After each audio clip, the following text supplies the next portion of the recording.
औकात में रहो तुम अपनी, समझ आई तुम्हें?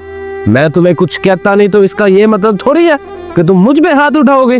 ओ बाबा, पकड़ अपनी बेटी को, निकल यहाँ से। पुत्र तू जो मर्जी कह, तेरी जुट के पई मेरे 30,000 चुकल दी। और हाँ जीजा जी, आपने क्या सोच के मेरी बहन पे हाथ उठाया है? हमारे बाबा ने हम बेटियों को फूलों की तरह पाला है और आज तक उनको किसी ने टच नहीं किया, और आपने हमारे सामने उन पे हाथ उठाया है।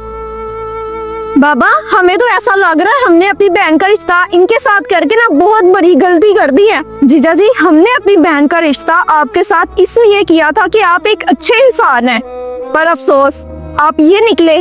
उम्मीद नहीं थी आपसे, और आप मेरी बहन के साथ ये रवैया करते हैं। अफसोस, आपको मेरे ख्याल से आपके माँ बाप ने तमीज नहीं सिखाई। ओए चुप कर तू भी। अगर तुम्हारी बहन ऐसी हरकत करेगी तो ऐसे ही थप्पड़ खाएगी। पहले एक दफा उससे तो पूछ लो ना, उसने क्या हरकत की है मेरे साथ। पुत्र समझा तो सही कि साड़ी तीर की हरकत की है, तेरा तो थप्पड़ मारता। क्या किया आपकी बेटी ने? सुने फिर, आपकी बेटी मेरी माँ को चैन से जीने नहीं देती थी। उसको 2 वक्त का खाना तक नहीं बना के देती थी। ये मेरी माँ बीमार थी, उसका ख्याल रखना तो दूर की बात, दवाई तक नहीं देती थी उसे। ये सिर्फ और सिर्फ इसकी वजह से मेरी माँ यहाँ से गांव चली गई, और गांव में भी उनका कोई ख्याल रखने वाला नहीं है।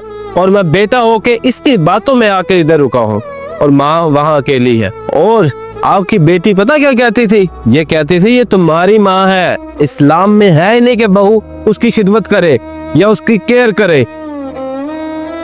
और एक बात मेरी कान खोल के सुन ले, अगर इसकी नजर में मेरी माँ की कोई इज्जत नहीं है ना, तो आप भी मेरे कुछ नहीं लगते, ना कोई इज्जत है आपकी मेरे दिल में।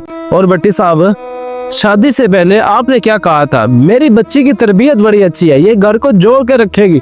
अरे जोड़ना तो दूर की बात, तोड़ के रख दिया इसने हमारे घर को। बहन, ये मैं क्या सुन रही हूँ? हमारे माँ बाप ने हमारी ये तरबियत की है कि हम अपनी सास के साथ ये रवैया करें। थी तेनू मैं शुरू तो क्या ही अपनी सास को अपनी माँ तरह समझी।